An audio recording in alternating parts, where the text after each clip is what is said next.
We are live. This is Emil Fisher with another episode of the BCTL podcast. Today's special, keyword being special, guest is Quentin Pablo Rosenzweig, my good friend. How you doing, Quentin? What's up? Can you hear Pretty me? well. Okay. Yeah, I can hear you. There's a delay, man. There's a fucking delay. It's annoying. So, what do you think of the Submission Underground this past weekend? Did you see that shit? I'm sorry, you're breaking up a little bit. I'm trying to move it closer to my router as possible. Were you talking about Sug? Yeah, what'd you think? I thought there shouldn't have been that show. We're talking about a show that's supposed to have the best athletes. The only real shocking things, I think, were the Austin Paige Van Zant's husband, Mrs. Van Zant. And I think the Craig breaking Vinny's leg, I think, was pretty shocking. I didn't have that picked at all. I'm still not entirely convinced that it was the leg lock that got him. I think that that Vinny stubbed his toe while walking into the cage. I think that's what got him, man. That's my theory. I don't think that leg lock. It seemed weird though. Like Vinny wasn't trying to defend at all. I mean, why would you defend if they don't work? Yeah, clearly. Yeah, man. Why would you like leg locks don't work, so why would you defend them? I don't know. Like, there's some people. Did you see that post-match interview where like Vinny was turning his other foot the wrong way? Yeah, dude. I don't know. It was weird. Delay. There's a weird delay. Here, let me see. Maybe if I move into this room. Yeah. Is this better? Oh, hold on. Is what better? Is there less of a delay now?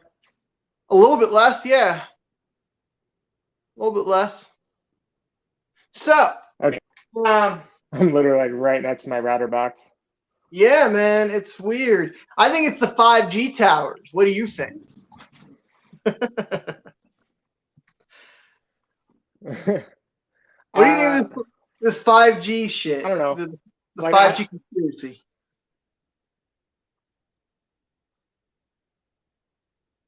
Man, your picture is not there.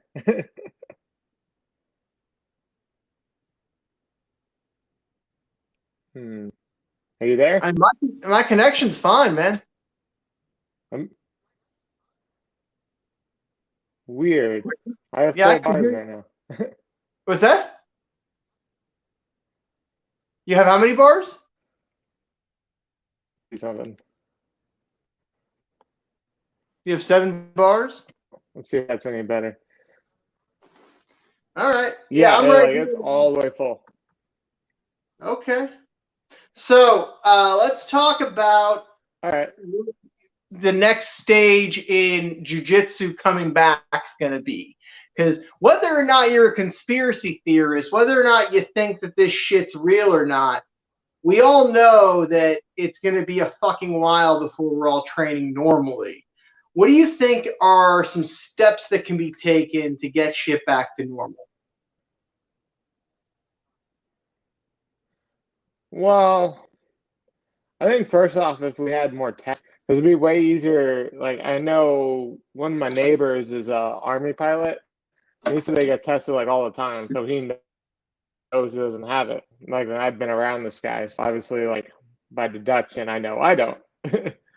So that's nice. So I think if they just have more testing, it'll be a little easier. The old spit test, huh? Or fuck it, give it to everybody. Let's just see what happens. I've been saying that all along. It would suck and everything because of all the people that would die, but how don't know, man. I feel like not having jiu-jitsu is pretty bad.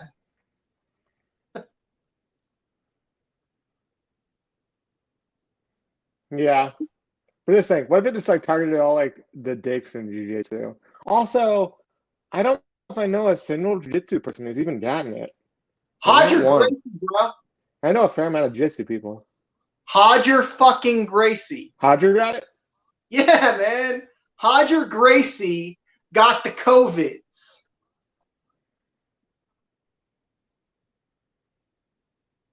You didn't hear about that? I can't hear you, man. You didn't hear about Hodger Gracie getting the COVID? No, I didn't hear about that. Dude, Hodger fucking Gracie. And he was saying that he almost had to be hospitalized.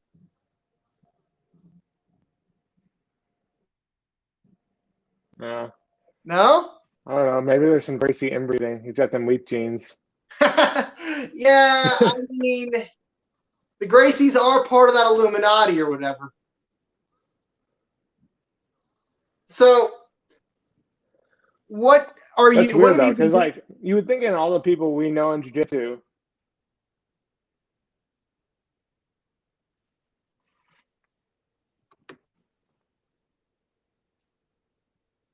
Yeah, You there? I'm right here, man. You keep going in and out, man.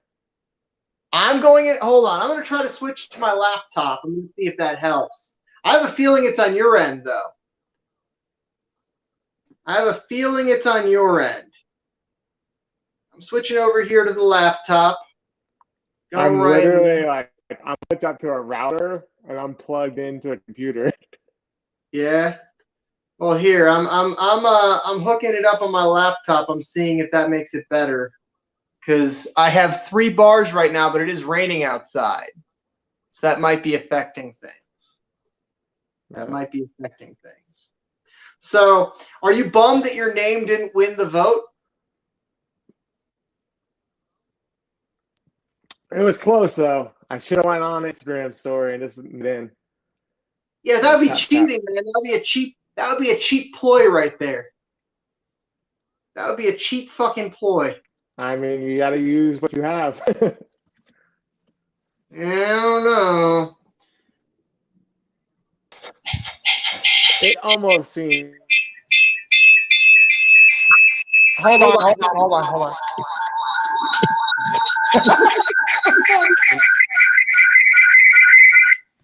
All right. So, all right. Can you hear me better now? Quentin? Quentin? Yeah, dude, it's you, not me. I'm on a fucking laptop that's hooked up to a router. You there, dog? I can see you now for once. Much better. Quentin, hi. Yeah, I see you. Can you not hear me? I'm here. I see you. You're moving. Quentin. Your speaker's on. Yeah, I can hear you, but I can't see your mouth moving. You're like your image super choppy. Is it better now? Not really, no. You're talking and moving, and then like 30 seconds later, there's fucking sound. That's like, weird. Your mouth was moved, but then the sound came through like a couple seconds later. Do you have earbuds in? Let me see something. I'll be right back. Yeah, this See if I turn second this shit time I'm having issues with the 10th Planet guy on the podcast. You know, I had Kyle Bain on Saturday, and his shit kept cutting out. And then, you know, I don't know, man. I have a running theory. I think it's a 10th Planet issue. That's what I'm thinking. I'm thinking they're fucking with your internet because you're part of 10th Planet. We'll see on Friday. I got Marvin Castell. Yeah, it's all conspiracies.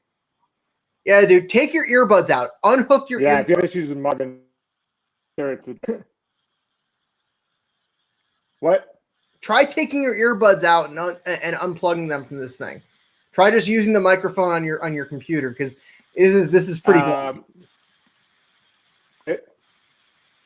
It's pretty jacked up. The microphone on here doesn't work. Oh, okay. All right. Well, I'm just gonna go ahead and not look at you because these are like really good headphones though. I'll bet, man. So, what have you been doing as far as your training? I know that you have like the occasional training session with some of your friends, which we're not going to discuss because that's some speakeasy shit right there. But what have you been doing as far as like strength and conditioning and all that good shit?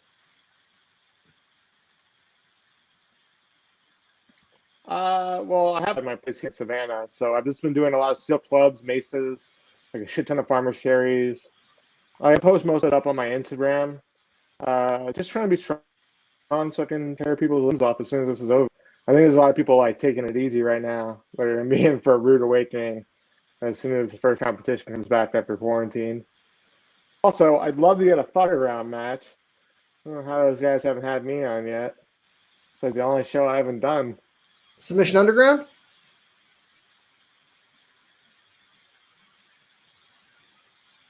I'm trying to get matched up with Anthony Smith. I want to match against Anthony Smith.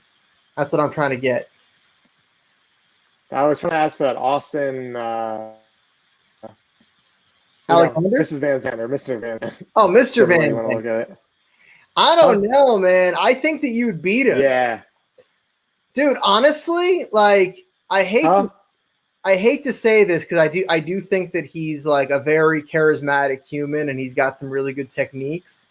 But I think that I was going to ask about Austin Vanderbilt. Mrs. Van Zandt or Mr. Van Zandt. Oh, Mr. Van Zandt. Look at it. I don't know, man. I think that you would beat him. Yeah. Shit. Dude, honestly, shit. Yeah, I think I would beat him too pretty easily. Like I don't think he's that good. I think he got lucky against Booty. And I'd like to get that win back because I don't think Craig's gonna take a match in me anytime soon. So Craig Jones? Too risky. I mean, here's the thing. Like, you're in a weird spot because people got a lot to lose against you. Yeah. And like the fact is that I feel like in a lot of ways you've been very much the old bridesmaid parable. Always the bridesmaid, never the bride. You know, like you won that brown belt thing against all those fucking killers, and they started hitting it big right after that. And then you, I know you've beaten Tex Johnson a couple of times, and now he's been pretty on fire lately. We got to get you ahead of the curve, man. Well, yeah, you had a big name that's not scared to take a match. The problem is most of these guys talk big, but they're all kind of like wusses. They all have like egos to protect, which is probably part of my problem. Is I just don't give a fuck. I'm like, I'll take a match with whoever. Tomorrow on 2 days' notice, my foot's broken. I don't care. Yeah, I don't know. I mean, so like, but from a marketing standpoint, I feel like you're in that weird place where like you don't really bring out strong feelings from a crowd. Like people don't really have strong feelings. I don't know, like people don't really hate you. And unless they know you, they don't really love you. Like I don't know anybody that knows you that doesn't like you. You know what I mean? Like I don't know anybody that knows you. That's true.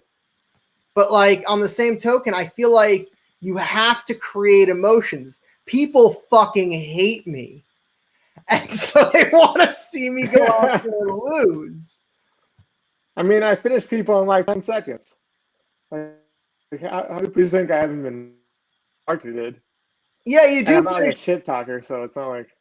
Well, I mean, I can talk shit a bit, but like, I just don't like being a dick if someone else isn't being a dick. Yeah, I'm of the mindset of like, you know, I'll just make fun of myself until people give me a match. I'll just be like, I'm terrible, but I'll still probably beat you. Yeah.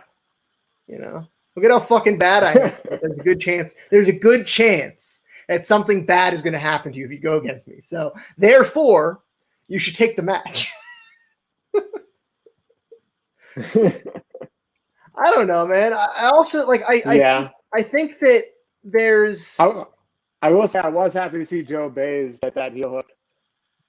Oh, dude, awesome. The fact that they were giving him that they were putting him on as like the underdog on that kind of annoyed me. Cause it's like, do you know how fucking good that guy is? Yeah, like who the hell is that mixed mob guy? I've only ever seen him in like combat jiu-jitsu. I don't know, man. I was like, that dude's about to get yeah, like it's weird because he had a lot of hype going into it. Like he had a lot of people were like, oh, for sure he's gonna be the one that wins. And it was interesting. It made me really happy. Nick Diaz Academy on there. What's that? I said to his people to see the Nick Diaz Academy on there.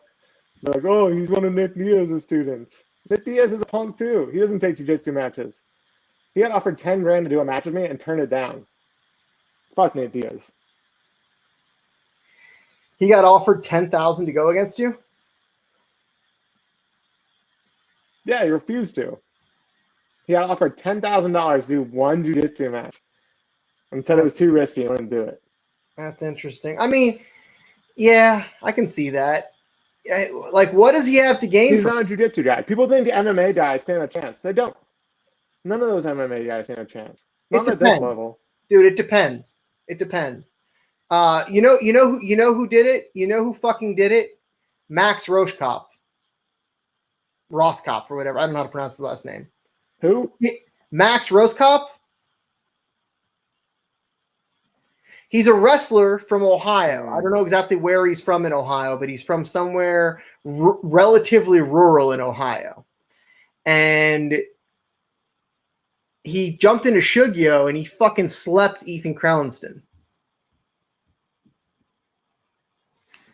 Yeah, you'll get those weird, like, people just don't realize or anything like that. Like, if you don't have a huge name with grappling, people are like, oh, this guy's not going to be that great. But wrestlers always have a unique advantage because they understand grappling. But strict MMA guys, no. Yeah, but the Diaz brothers are not. Like, you'll have your, like, rare jiu-jitsu guys in there. Yeah, but dude. Yeah, they are. No, man. Have you ever seen Nate Diaz? I'm sorry, if you stick Nate Diaz in... What were you going to say?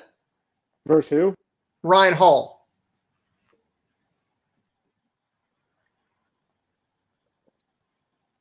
I can't hear you. Nate Diaz versus Ryan Hall. Oh, Ryan Hall? No. Yeah, dude. Diaz fucking smoked Ryan Hall. Back when they were purple. But I think Ryan Hall's kind of overrated. You think so? I think he's just been beating up MMA guys. I think if he hopped in a grappling tournament today, I don't think he'd win most grappling tournaments, honestly. I mean, have you ever seen his match that he had against, what's the guy, Ruben Alvarez? Yeah, and Ruben was good, and Ryan in his day was good, but jiu-jitsu has evolved. Like, the level of jiu-jitsu now and the level of jiu-jitsu 6 years ago is much different. I guess so, man. I think that ultimately, if you have really clean fundamentals, you can win against a high-level jiu-jitsu guy, even if you're not a jiu-jitsu guy anymore. Like, I look at my buddy Pelton, that you've met him. You went against Zach Edwards at that last King of the Mat up here, and like, I look at him, and I look at what he's able to do against me in the training room, right? And he's a lot better in training than he is in competition. Yeah. And like, that motherfucker's growing day by day, and he's gonna be a fucking star in whatever he wants to do. Well, here's the thing with guys like Pelton. Pelton's been a competitor and a grappling athlete most of his life. So you're really just adding a little bit more stuff to him. He knows how to win. Yeah. And those guys who know how to win, they're going to find a way to win. There's a difference there. Dude, Nate Diaz. Like, if you've been a wrestler and you've been wrestling since you were a kid. There's videos of the Diaz brothers. But here's the thing. I don't think Nate Diaz has like blocks. I don't think he can understand the game that's going on today. I think Gary Tonin would smoke Nate Diaz in seconds. In a grappling match or MMA fight? I think it wouldn't even be fair. In a grappling match? Or I don't think it'd be good. I think Gary would just smoke him. Yeah. MMA would be more competitive, but Right. I think in grappling, the straight grappling, I think Gary would just toy with him and destroy him. You think so? I don't know, man. I think that it depends. Yeah. I think there's a lot of factors that, there's a lot of factors that are important to consider. Imagine Like, Dante against like a Nate Diaz. They would smoke a Nate. yeah, I guess so. I don't know. Like Nate, have you seen Nate Diaz? I think it was Nate Diaz versus Mojinho in the gi. Yes, I have. Yeah, so like that's a great example of like a pure jujitsu guy versus an MMA guy in jujitsu. But you're talking an IBJJF style jiu-jitsu guy opposed to like a no-D submission style jiu-jitsu guy. I think so a lot of those IBJJF guys really held back a lot of their game as far as like finishing people and had struggled with MMA guys because of the intensity they bring. I think the sub-only guys, like your Jerry Tonans and stuff like that, those guys know how to bring a level of intensity and like attack. JF guys just don't because they can rely on points. Yeah, I guess so. I also feel like it depends on the matchup. Like, Oh, definitely. I don't know. I want to get a match against. But that's the thing about Smith. jiu-jitsu. I want to get a match against Anthony Smith. Is what I want. I want that fucking match because I think that I think you submit them. I think Here's the stylistic. thing: even in jiu-jitsu, most guys still don't know leg locks. Right. It's just the way it is. I think that stylistically, I could offer him some problems. I think that guy would not. Yeah, yeah, definitely. Like I said, most guys don't know the difference with leg locks. They don't know anything.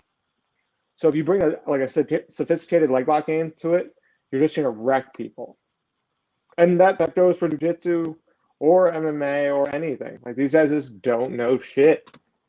Yeah, but in MMA they can punch you if you go for a leg lock. Yeah, well that's what makes a difference. But if you make it a grappling match with an MMA guy, they don't know anything. Yeah, it's weird, man. And I think a lot of the reason you don't see as many leg locks in MMA is because even a lot of guys who throw them don't understand the distance control factors that go along with leg locks. Yeah. One guy that I know we already spoke about just now, Joe Bays. He's got a lot of leg lock wins in MMA.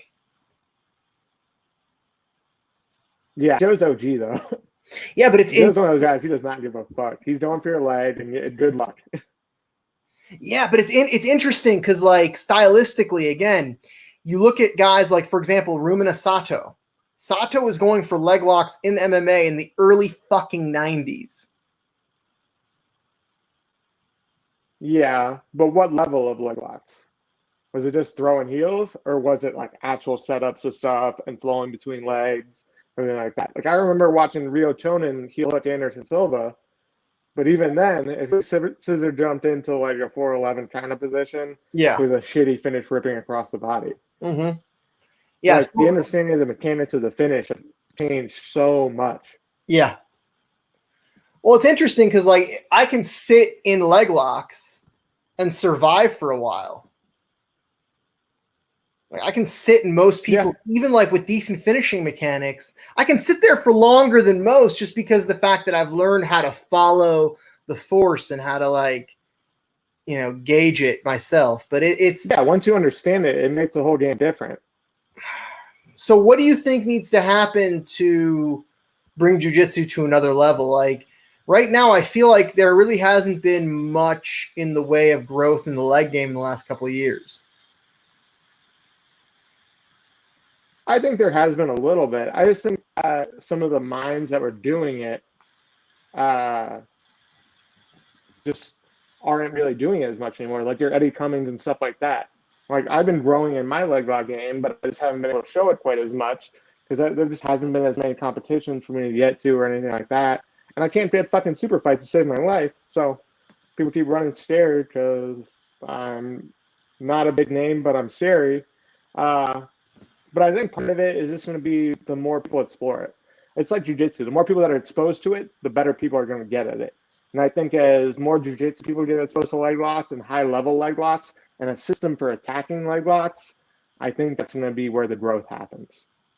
So why are jiu-jitsu people so fucking terrified? What? I said, why are jiu-jitsu people so terrified? Like, why is everybody so scared of you? Because no one wants to wind up on an Instagram highlight reel. Yeah, but I mean, that's how you get famous. Talking to you, Craig Jones. Eh? Being on my highlight reel? I mean, they say that all press is good press, right? Yeah, unless you're like a big name losing to somebody who doesn't have a big name yet. Like some of those guys, like 100,000 followers, losing to somebody like me who has 5 and doing it in like 5 seconds. That's what I'm saying. Like, I want to go against Anthony Smith for that reason, because I feel like that motherfucker's got like a huge following. He's a UFC star. I mean, look at some of the guys he's beaten. He fucking choked Alexander Gustafsson. I'm just saying. Yeah. But what does he gain from it? That's what it is. He gains a win over jiu-jitsu. He doesn't gain anything, so. He gains a win over jiu-jitsu guy. Hey, Joshua Goldshower just said that he'd do it. He'd take you on. I don't know who that is, but you send me a time and a place and some money, and you got it. He says that you can't leg lock him. Okay, we'll see. Oh man, it's funny because like I got people sometimes calling me out, and it's always somebody who like can give me a challenge, but I don't necessarily want the match with. Oh, I don't even care right now. I was watching that Verbal Tap podcast, and Jake Watson was saying that he wanted to take a match and take it with anybody. And I was like, I know a guy your weight. And he looked like real scared real quick and didn't say anything. Oh, so you're gonna get with Jake Watson? I don't know. I'll take a match with anyone. I don't care. I think you versus Jake Watson would actually be an interesting matchup.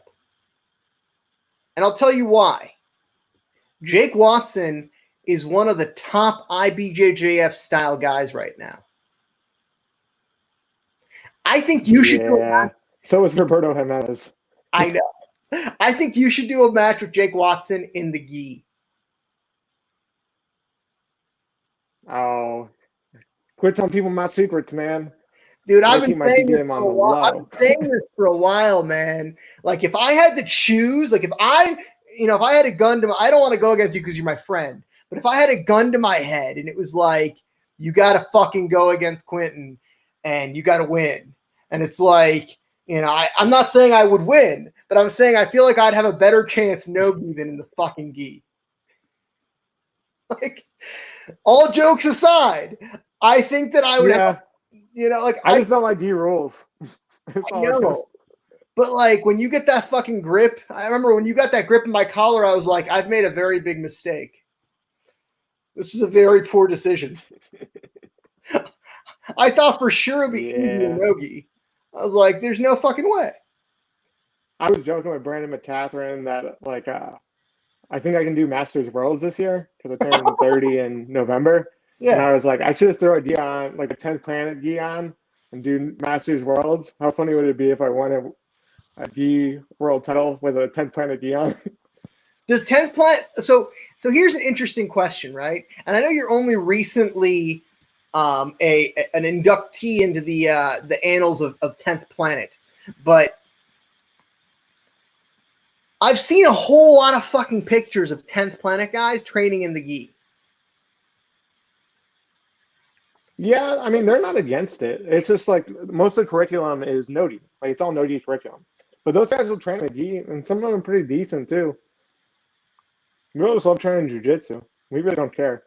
It's more of like artsy approach to jiu-jitsu is the way I would describe 10th Planet. Like, they're very open to ideas and concepts, and they're like, hey, you want to do the gi? Go do it. It's just the thing is most of the guys just like doing no-gi. I mean, that's why I compete no-gi. I like doing no-gi. Every once in a while, I like to throw gi on and see what happens, mix it up. So and I'll fuck up some good gi guys and frustrate them. So let me ask you something. Do you think that if there was more money in the gi, that you'd see some of these 10th planet guys that are really good at no gi start focusing more on the gi? I don't know. I think it's hard to be really good at both. I know. And I think if you're like really trying to go after one, I think it's better to specialize. I just came up like you've been around a long time. I came up in the time where you just did both. That's what you did, so you could train more. So I don't think you see a ton. You might see a few though. I know Marvin throws a D on every once in a while. I've seen pictures of Marvin. I've seen pictures of Elijah. I've seen pictures of I think Zach Edwards in the gi. I know I've seen you in a gi in person. I've seen pictures of. I know he's no longer 10th Planet, but Denny Prokopos. I've seen a lot of pictures of a lot. Yeah, Denny's not playing anymore, but what's that? Denny's not 10th Planet. Yeah, that's what he's like Greek style jiu-jitsu or Propicos jiu-jitsu. Yeah. But anyways, no, like it's funny because like I think that a big part of the reason that there's such a big move towards no-gi is because right now that's where there's winnable money. Like, I'm not saying that there isn't winnable money in the gi, but in the gi, the level of competition per dollar is higher. So, I think it used to be that way. I don't think it's much anymore. Like, I think if you go to a lot of like the higher no-gi competitions now, you're going to see a high level. I'm not saying that it's I just think level. In the gi. Okay, so listen, hear me out for a second. I've won money in no-gi. I'm not that fucking good. Like, I'm good, but I'm not that good. Like, I'm not like, I should not be able to win anything close to my mortgage in no-gi. But I can because it's still underground. It's still an underground sport, but there's a lot of money being thrown at it. Whereas in the gi, the only way you're going to fucking win money. Yeah, I think you would do better in the gi than you think, though. I've competed in the gi. I just, for whatever reason, I don't. Don't you have a title in the gi? No, it's no gi. It's no gi. Oh. All of my titles are. You had a gi one too. I want to get the gi title. Like that's a goal of mine. Actually, I beat a kid who took third at Worlds at like adult purple in the gi on a fight to win card, just because like that was the match I was offered, and I was like, I ain't no bitch. He's gonna whoop my ass, but I'll take it. And then I went out there and like I strategized, and I wound up actually fucking beating him pretty bad. Like I didn't sub him, but like it was one of those 0 attacks to like all the attacks. But the point that I'm making is that the only way to actually win money in the gi is to do some shit like Spider. Yeah. Or like ACB or some shit. Yeah. Or like the Abu Dhabi World Pro. And what's that? I said, or the Abu Dhabi World Pro. Right. But like all of that shit, the level of competition is much higher than these like little invitationals that pop up. Like you look at Brian Brown's Invitational. Yeah, but I think it depends. Right. Look at Brian Brown's Invitational, or look at like that shit that they do in Tennessee, the Bigfoot Grappling Invitational, or whatever. You know, yes, you had Dante win the last one, but they've had a couple other ones where like it wasn't guys that they were all good. Don't get me wrong. It's all guys that are, I feel like, in the same universe as I reside in, but they're not like elite level competitors. Whereas if you look at any gi tournament. Yeah, I mean, but even Brian Brown's, you've had like Dan Martinez, myself, Jason Rao. Like, there's some legit guys in there too. Hear me out though. I'm not. When I say this, I don't mean this like in a bad way, but like the reality is that those names you just listed, including yourself, are not A-listers. Like none of you guys have won a world title. I'm sorry, I can't hear you. You guys are not the A-list. You guys are not like the Bouchechas or the Gordon Ryans or whatever. Like you guys, yeah. You guys are good. You guys are. I mean, Dan's got a CBJJ. What's that? Dan's got that combat jiu-jitsu title. I have on it. Like we're no Buchecha by any means, no. Right? No, I'm not saying you. I mean, that's like saying. Right, but let's look at. That's like almost saying, but there's like Gordons and Garys. Yeah, like let's look at, for example, the biggest tournament that you've done was that BJJ Fanatics tournament, right? Like that would be like the biggest as far as like the number of fucking scary names in it. That would be it, I would say. Which one on it? No, the BJJ Fanatics. Oh yeah. Like just as far as like who was on it, you look at the list. I mean, even then, the guy who won it. Even then, the guy who won it though was a guy I beat less than a year earlier. You did. On it. Yeah, no, you did. But what I guess the point that I'm making is that if you look at it from like a standpoint of statistics, right? You look at Kyle Bame's statistics leading up to that point, and then you look at like each individual's statistics. The guys that are winning the gi tournaments have far more impressive statistics than the guys that generally win the no gi like invitationals. Yeah, but I think it's because those guys are very choosy on how they do it. And I also think it's because of the way you can win the gi tournaments. If you had to win every gi tournament by submission, I think you'd see different results. Of course. It's the rule sets, it's the paradigm. Like it's a whole there's a lot to it. It's a whole fucking paradigm. And you have to acknowledge and you have to respect the paradigm in order to kind of analyze what's going on. Yeah. Like the fact is that in order to win, it's much harder to win a gi tournament for money than it is to win a no gi tournament for money. Yeah. Like if you take a cross section of 100 people in jiu-jitsu and you throw them into a gi tournament for money, or you throw them into a no gi tournament for money, the output of effort, the calories burned, are probably going to be higher in the gi tournament. I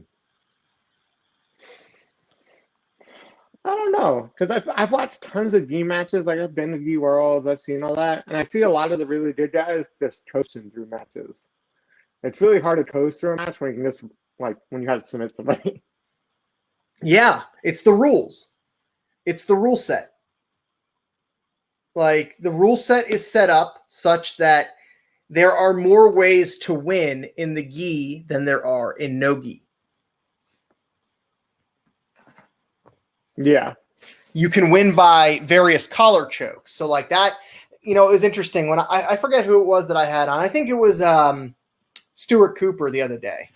Stuart Cooper was saying that he thinks that there are more submission options in no gi. And I countered that by saying, well, no, because you have bow and arrow chokes, you have collar chokes, you have all these different lapel techniques. You have a whole different medium to play with. And it's not like you're not allowed. Yeah, there's way more in the gi. Yeah, it's not like you're not allowed to attack the legs in the gi. You're just not allowed to do certain things with your legs and the other person's legs. And that's bullshit, but that's just the rules. Whereas in no gi. Yeah. I mean, really, the only things you can do are like heel hooks. You can't do heel hooks and you can't reap. And reaping, not being able to reap is actually a big fucking learning block for me. Because naturally when I'm moving, I just like being able to throw my legs at every which way. And if I have to think about which way I'm throwing my legs, it fucks me up. Yeah, I agree. I mean, it might be like I think it would be way more fun. Honestly, it's pretty easy to defend heel hooks in the gi. They're like, oh, you can't slip out. And it's like, yeah, but you can grab the collar. I don't know. It's silliness. Yeah. Brazilian silliness. Yeah. I mean, I'm all about that Nutella jiu-jitsu life, man. I'm telling you. When I had my setup in the other room, I had my beer set up around me. I was good to go. Close to the router. Dude, go get your fucking beers. Get fucking triggity trashed. I'll be right back. So, for anyone that doesn't know, I've got Quentin Pablo Rosenzweig on my podcast today. A cartoon character of a human being, but one of the nicest people you'll ever meet in jiu-jitsu. Oh my god! Even though he's fat, Yeah, super fat right now. So let's talk about your name. So your name's Quentin Pablo Rosenzweig. That is quite the fucking name. All right. So it's a nickname, right? Because you look Mexican. Yeah, my middle name's really. It was a joke going back to when I was like in high school.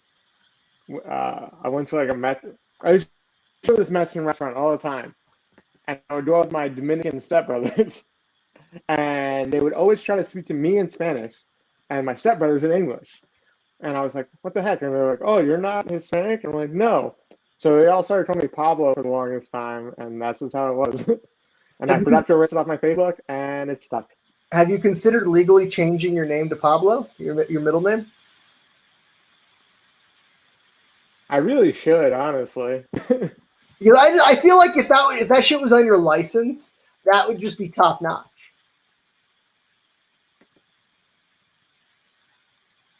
Yeah, I should get just a.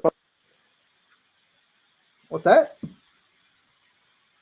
I said I should do that to fuck with the cop someday or something. Yeah, or man. at least give me like an extra 2 points at the IBJJF. Yeah, for sure. That, or you should, I've considered maybe changing my last name to McLovin, or like my entire name, like do like the McLovin is the name. You should. You should change your middle name to Junicorn. Junicorn? The Junicorn? Let's make it Emil Junicorn Fisher. Yeah. Change your first name to Emily just to make Gunther happy. Oh my God, fuck him. Yeah, fuck that guy. Fuck John Gunther. It's fun. Have you seen any of the podcasts I've done with him thus far? I think I saw like a clip of one. I haven't watched the whole one yet. Dude, it's was he like in a car or something too? So the first one we did, he was wearing a helmet the whole time. Like a full fucking like covering your face helmet on the first one. Then the second one, he was he was in a hotel room, like at like a dinner table with like a fucking plate of food in front of him. And he shaved his head and he had this fucking big old curly Q mustache. And then the most recent one, he was like in a hammock in his van.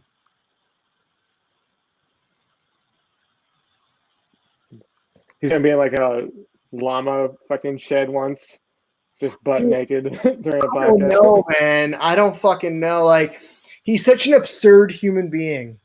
Like, he's such a truly absurd human being. Like, I don't understand. I don't understand, but God bless him. God fucking bless him. He's gonna die a violent death one day at like the hands of an angry llama or something. He's gonna fuck with the wrong one, man. He's gonna fuck with the wrong one. That's where you don't fuck with llamas' hearts. Exactly. You buy them dinner first. I mean, he can't afford to buy them dinner, but he does have like that. He does have that redneck mating ritual where like he'll huff paint before he does things to alpacas. I gotta send you this picture. I gotta send you this fucking picture of like they look high out of their minds, and this alpaca standing there. It's got spray paint all over it, and like it's the worst. It's truly the worst. Truly. Oh God. So I guess that's one way to learn how to grapple. If you have to learn how to sexually assault alpacas. Yeah, man. I mean, you're a strong individual. Have you ever trained with him? Have you ever met Gunther in person? No, I have not yet. So I will have you know. Every time I'm there, he's not. There's a reason for that. Yeah, dude, like every time I grapple with him, it's experience of like dry drowning. Like he smothers the other person. It's this smothering force, and like, really, yeah, man. Like it's like it's like getting your hand caught in like a trash compactor or something. It's like pulling it in. It's like, no, give me my fucking hand back. And no. No. It's kind of like Lovato is kind of like that, where it just feels like a weight's like laying on you the whole time. You're like, how are you sprawling in my guard? Yeah, that's what he does. And like, God forbid you catch him in anything. He'll just sit there and like just wait. He'll just wait and just keep waiting. And then eventually your shit gets tired and you're gonna let go. We got Lisa Shearer asking if we're talking about Gunther because she just got here. The answer is yes, Lisa. We're talking about fucking Gunther. He disgusts me. Yeah, I'm actually representing a group of alpacas in a class action lawsuit. Good. The things that he does to them are unforgivable. I believe in the Bible, the words are, it's an abomination.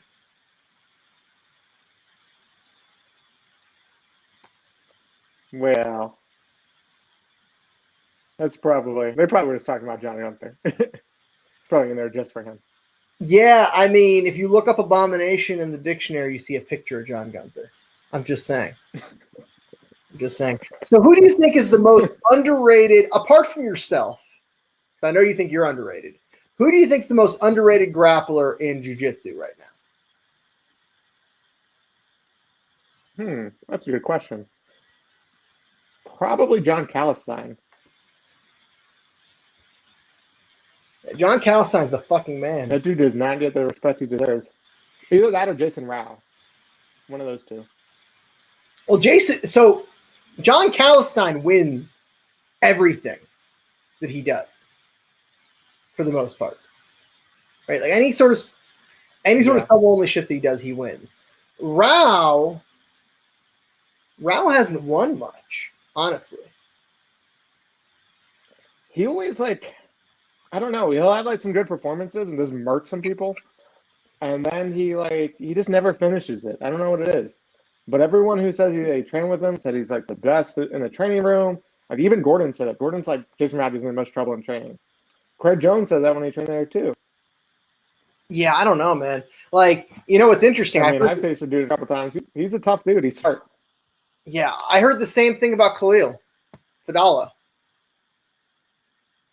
I heard that in the training room, really? Fucking murderer. Yeah, that's what I've heard.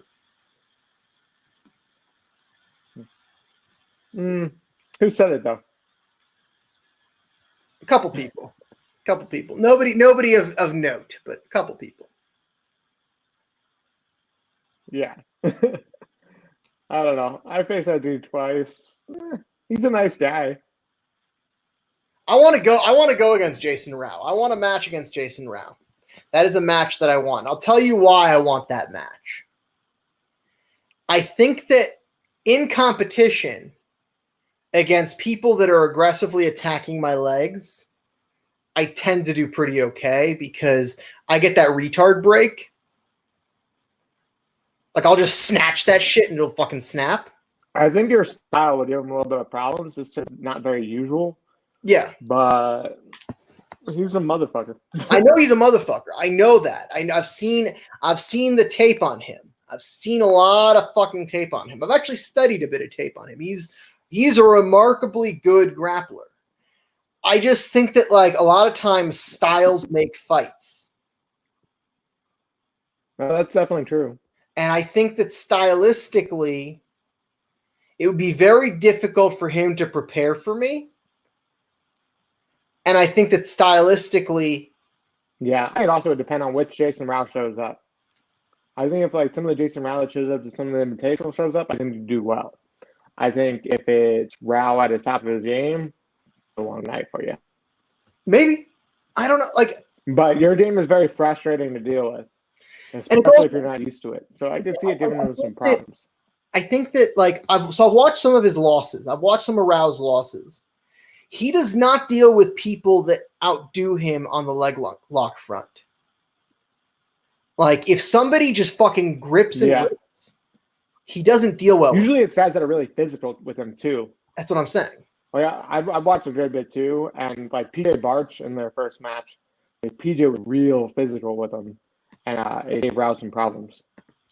Yeah, and, like, people always underestimate me. They think because I go for leg locks, because I play this lackadaisical lazy game, that I can't be physical if I'm given the opportunity.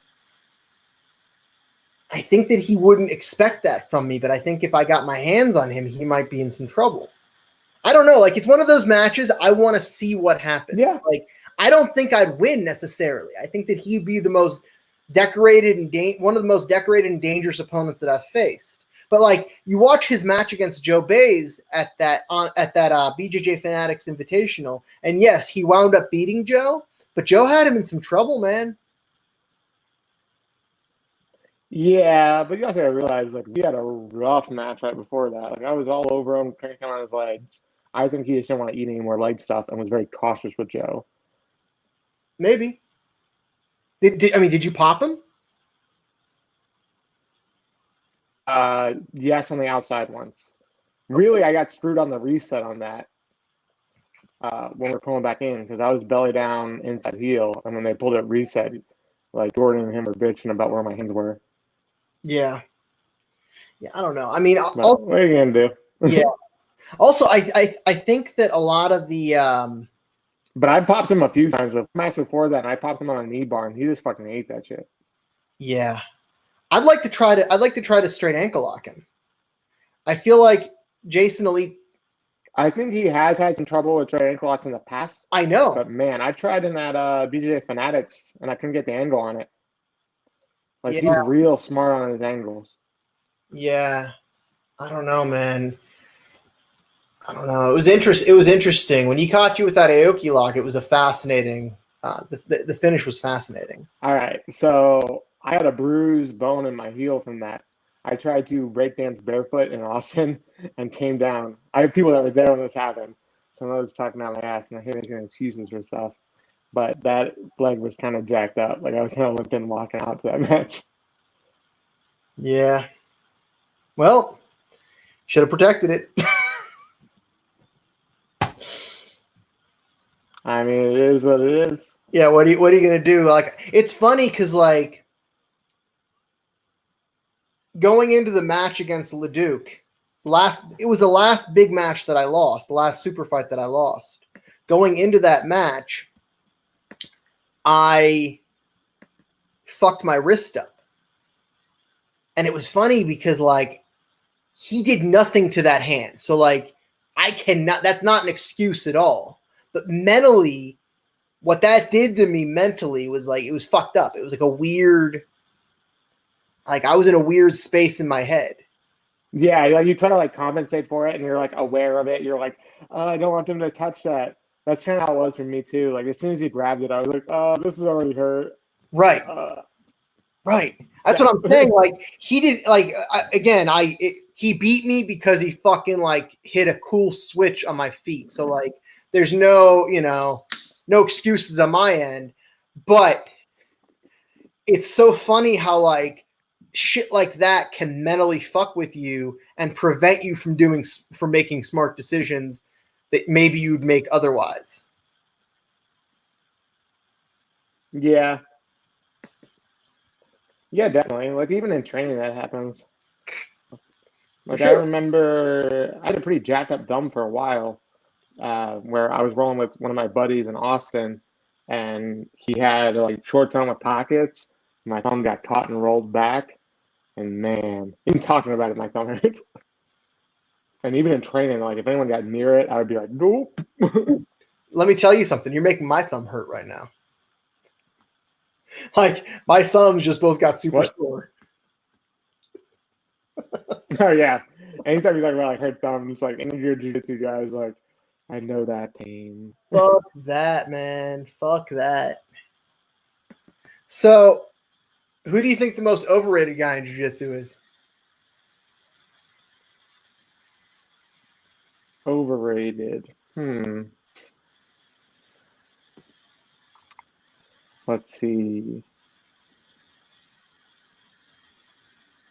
I think Lachlan might be slightly overrated. And like I said, with respect, because the guy did blitz there to ADCC, but I think he kind of did it to guys that didn't really know leg blocks, and he did it with a very simple system.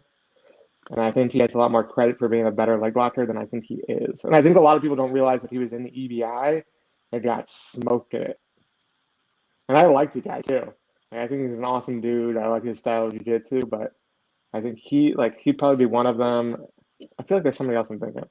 Well, AJ Agazon, of course. I don't even know why people even say his name anymore. That guy fucking sucks. Yeah, AJ's not very good at grappling. No, but if you have a stick and flow grappling, it makes you relevant, apparently. Apparently, if you're good enough businessman, your grappling skills they don't have to be good. Hey, man, I don't think I'm as good as some of the opportunities I get. I don't know. I think that with Lachlan, it's an interesting one because if you look at the guys that he beat and how he beat them, he beat Muhammad Ali, Patrick Gaudio, and Kaynan Duarte. That's an impressive fucking field. Did he beat? He didn't beat.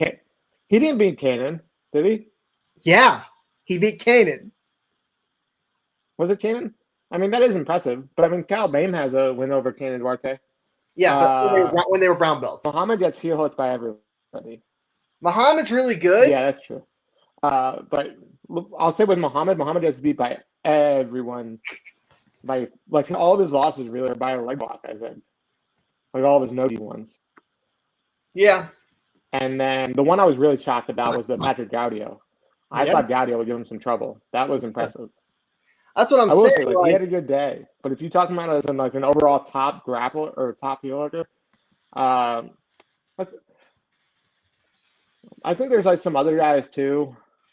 Some guys who got some big names and stuff on Instagram that probably don't deserve those big names.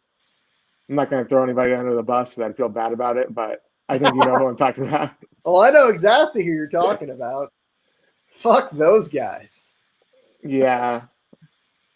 Hey, yeah, dude. Be wary of who you watch on Instagram because their shit might be garbage. Yeah. If you don't see the person using the shit that they're showing on Instagram to win against black belts in competition on a regular basis, there's a good chance that it's not very good. Yeah, so I'm looking at Mr. Giles's record here, right? He's beaten Edwin Najmi. He's beaten Nathan Orchard. He's beaten Hani Yaya. Did he beat Najmi? Oh shit! Maybe I'm overstepping on that one. Props to Lachlan Giles. I didn't even know that. He's beaten Henan Borges. Legit as fuck. Yeah, he's beaten Henan Borges. He's beaten. I'm looking here. Hold on. I'm looking at major names that he's actually been able to take out. Who did he lose to at EBI? EBI? Because I remember he was at he was at EBI 145 before he got all swole out of nowhere. He lost to Gary Tonin. Okay, that's a legit loss. Never mind. I take back Lachlan. Yeah. Who else he beat? He beat Ross Nickel. I feel like he was on 2 EBIs though. Yeah, I don't know. He beat Manchur Kara. He beat Rico Rodriguez, he beat Kaynan. He beat Patrick Gaudio. He beat Muhammad Ali. That's, He beat Gio? What's that? He beat Gio? No. Gaudio. Okay. Patrick Gaudio. Oh, Gaudio. Yeah, I mean, those are really good wins. You can't take that away from the guy. I didn't realize Kaynan was on that. I thought it was just Muhammad and Gaudio. No, he heel hooked. So it was the first round he heel hooked Kaynan. Second round he heel hooked Gaudio. Third round he lost to Gordon Ryan.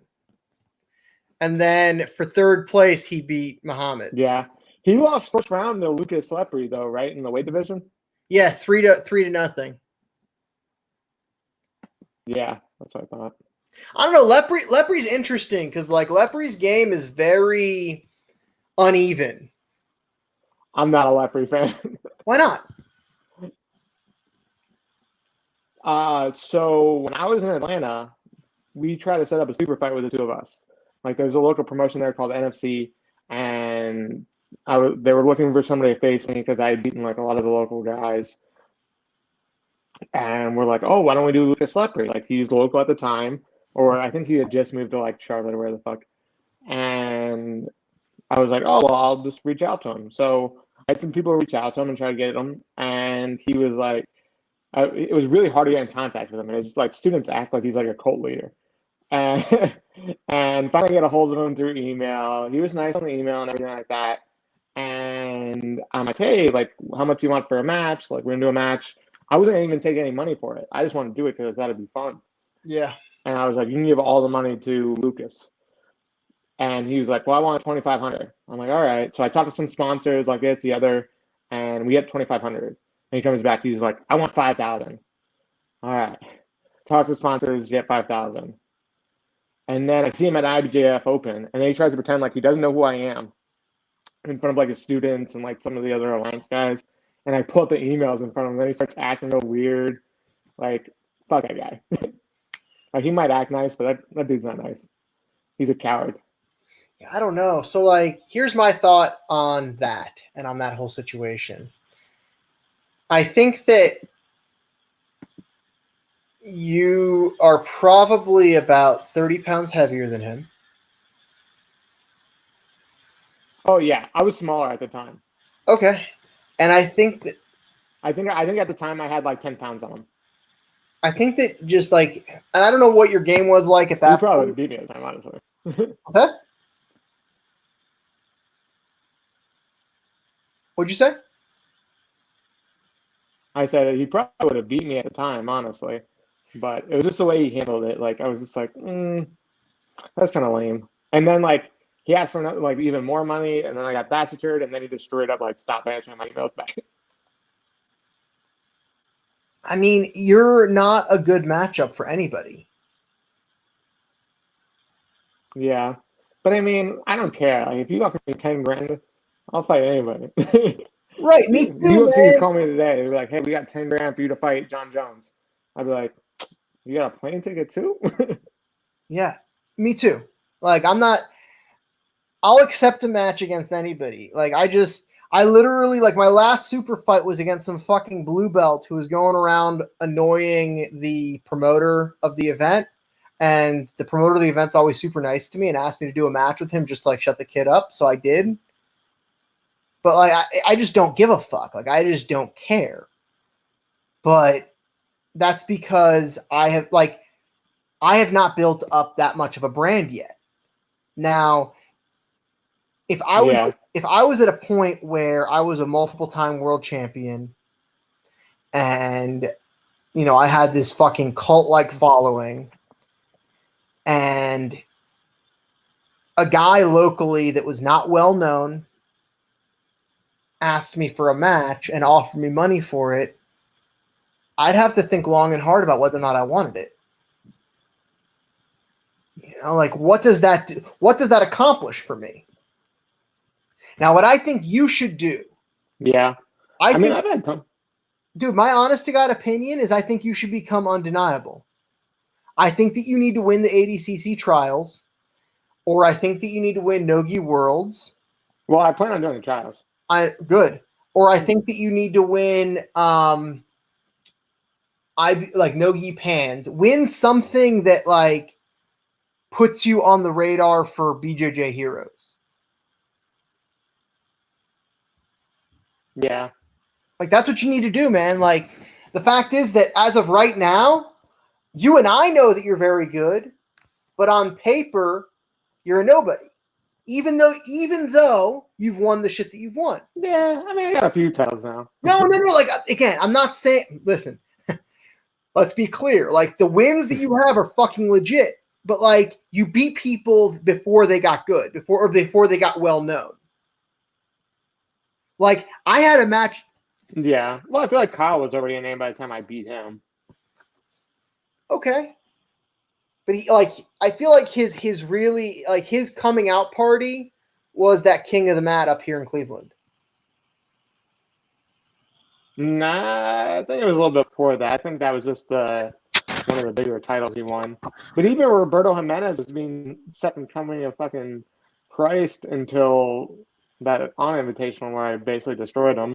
And like Floyd Grappling tried to act like that didn't even happen. Well, of course, man. I don't get it, man. I do not understand the way Flow Grappling choose. Like Roberto Jimenez is a super classy human. You know, he's a good kid. He's a super nice kid. Yeah, he's a super nice kid. I think it's because they're based out of Texas and he used to live there, so he's known a lot of those guys since he was like a kid. And his dad's also a well-known black belt, so that helps. Yeah, I don't know. I don't know what it is, but like who they choose to market's always very weird to me. Like another one was the guy that I beat for the Fight to Win title the first time, that David Gonzalez. He had a lot of heat behind his name on Flow. Mm-hmm. Like, there were articles about him on Flow, or like mentions of him. Yeah. Dude, I don't get half the shit they do on there. Like I've met a lot of the guys and they're super nice. Like they're based out of Austin, and some of them have come through like 10th Planet Austin when I've been out there. They've been super nice to me. All the ones I've met, the West Coast Charlotte last time, and they were super nice. Why they blocked me on Facebook. But some of the guys who write their articles, I don't understand. Ask them why they blocked me on Facebook. They fucking blocked me on Facebook. Yeah. Yeah, they blocked me on my on their page. You know how maybe they're anti-Semitic. I don't know. Maybe. I went into Flow Grappling's page to look at the comments on a video like of one of my wins from Fight to Win like a while back. And like I didn't see any of my comments on there. Mm-hmm. And I was like, what the fuck? Why don't I see my comments? And I go in and it's like it doesn't give you the option to react to or to comment on. And I was like, you motherfucker. That's pretty funny. Like, you motherfuckers, why would you do that? Why would you block me? Yeah. My guess is it was probably Howell Teague. You think so? I haven't really met that guy. He's like one of the only ones I haven't met. All the rest of them I've met, and they were super nice, super respectful. I forget the guy's name that came out to 10 Planet Awesome and the lot that was there. Those guys were super cool. Was it Reed Connell? Was it Reed Connell? Maybe. Yeah, I don't know. Like, that's one theory. The other theory that I have, do you know who Jeremy Hastings is? It sounds familiar. So Jeremy Hastings is a black belt based out of Denver who plays a lot of donkey guard. He actually won by a triangle knee bar on the Fight to Win stage one time. He's kind of a fucking crazy fuck when he competes. He's awesome. I recommend checking him out. Okay, that sounds kind of familiar. Anyways, so Hastings, they did one of their weird paywall articles. Hastings copied the text of the article and put it in the comment section.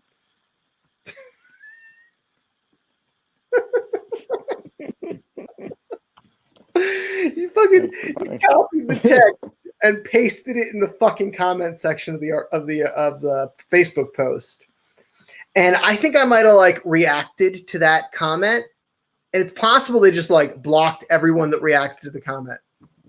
That's a possibility.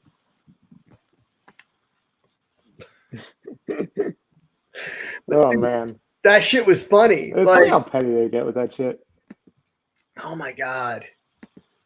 I do think that it's not great to take people that are trying to like build their names as athletes, have them do something like a Fight to Win or a Third Coast or whatever, and not allow them to use the footage for self-promotion.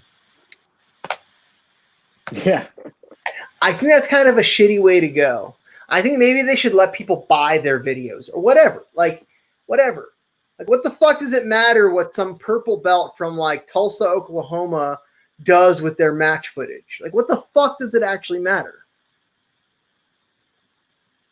Oh, it doesn't. It's just a flex. I don't know. I feel like a lot of that stuff is like a flex. It's like, oh, we can do this, so we're going to. That's weird. It's a fucking weird situation. It's a super weird situation. Yeah. So who else do you want to talk shit on? Speaking of weird situations, you know. Yeah. It's kind of my thing, man. You should talk to your Fight to Win people and see if they can finally ever get me on a match. Dude, you're going in May, right? You think Daniels, where you at? He doesn't listen to me. He's a nice enough guy, but I don't think he takes anything I say seriously. He's been super nice. Like I've met him in person like a bunch of times. He's always been super nice to me. Yeah. But I can, for some reason, like never seem to get a match with him. Like I've had 2 Fight to Win matches, won both of them, and then never had another. It's funny. The other day, the guy that beat won both of them by submission too. Yeah. The other day, the guy that beat me at Nogi Worlds, like, commented on my post from Nogi Worlds saying that he wanted a Fight to Win match against me. And I'm like, fucking think that shit. Of course. I mean, here's my thought, right? Like they blow up so many guys that I've destroyed on Fight to Win. Like I don't fucking get that shit. Yeah. I don't know. Like it was Benji Silva all over that stuff. Right, that dude. Really nice dude too. But Benji Silva? Dude, a bunch of stuff, and I've beaten Kyle. Like, dude, there's a bunch of guys on that. Dude, Benji.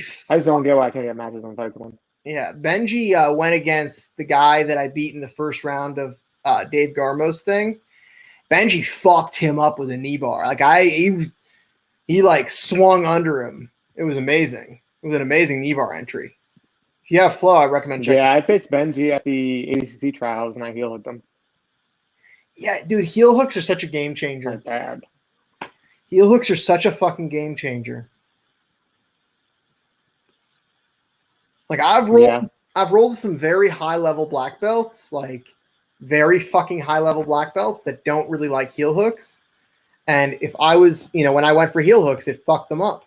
Like they didn't have a good way to stop it. I don't know. Yeah, that's true.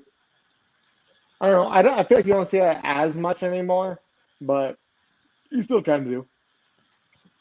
Dude, like there have been a handful of like solid black belts that win shit on a regular basis, but focus on IBJJF that I've rolled with that just when I started like hunting their feet, they did not have a clean answer for it. Oh yeah, no. I've had a few of those guys come up like in my time when I was at HT Atlanta. Like they bring in some really good guys that like MMA guys, like guys from Brazil. And when you start throwing leg locks, those guys are like, what the fuck? Where did this kid come from? Yeah. And I'm like almost 30. Been here a while. Well, one of my favorites is when people like come to my gym, come to where I train, and they'll ask me if like we're okay with leg locks. My reaction to that is always about the same. I always ask them what leg locks are.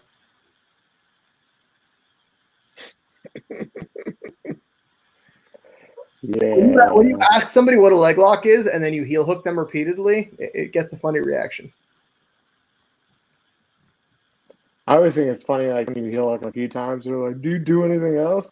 I'm like, I would if you'd stop like giving me your fucking legs. Yeah. I like to try to kind of like go upper body to lower body or lower body to upper body, because it's like at that point it's like, well, I guess that you can't blame it on leg locks, can you? Can you now? Hey.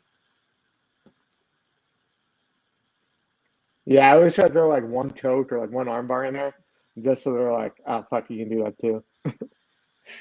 Dude, I'm telling you, you need to roll more in the gi. It was a mind fuck for me. Like I'm still traumatized. I was like, there's no fucking way. There's no way. Like I'm gonna use my superior grips from all this gi training that I did,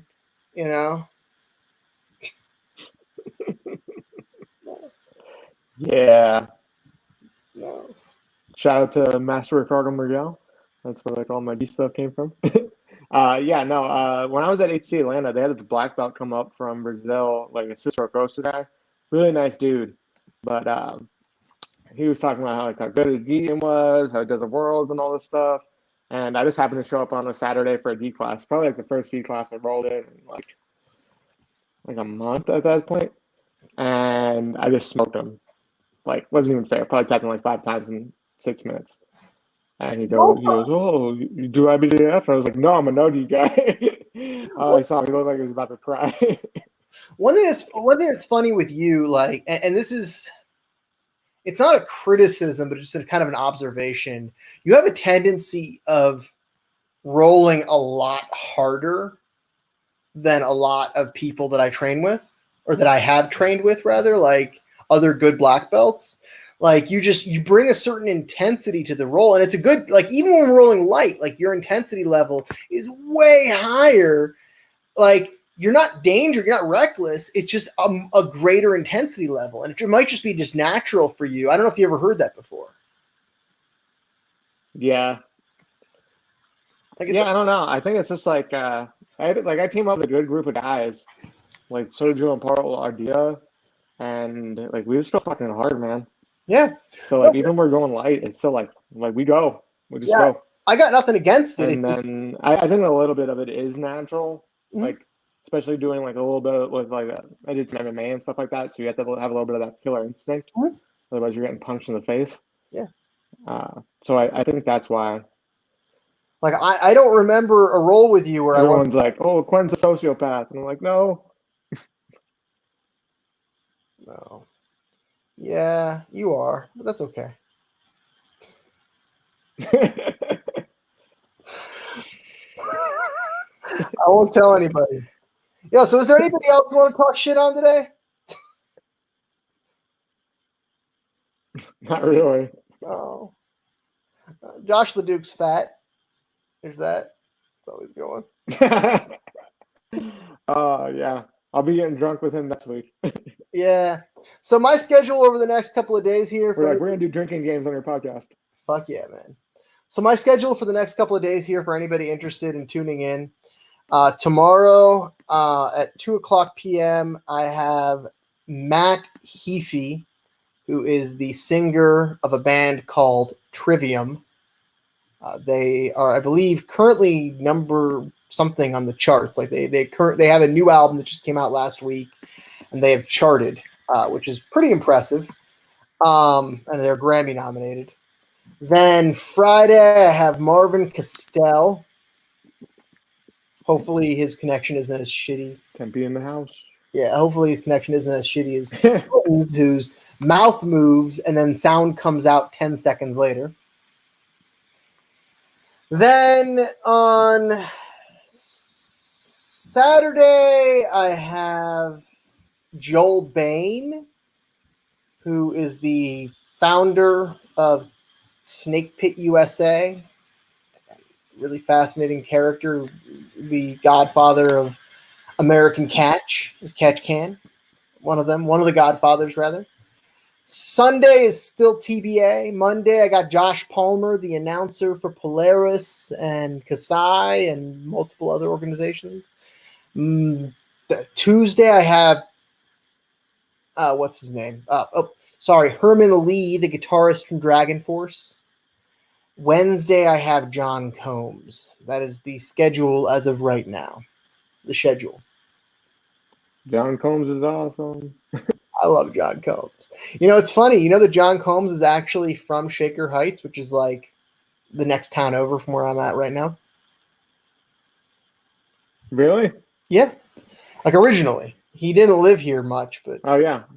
Dude, I met him at that Fanatics tournament, and we like warmed up and rolled together.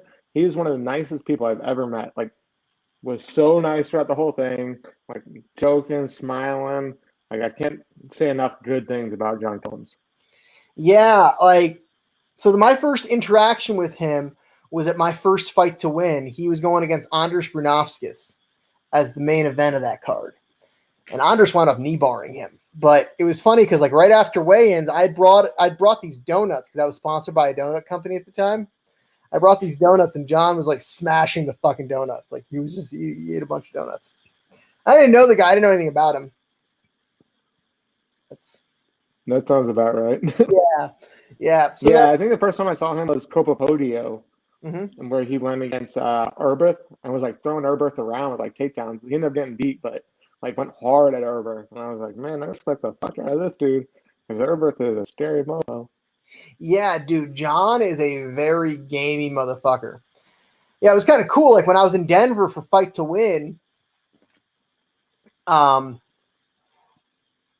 told him where I was going to be training that Sunday, and he showed up. And I thought that was really cool. He showed up like training, like just training. Yeah, he's a cool dude.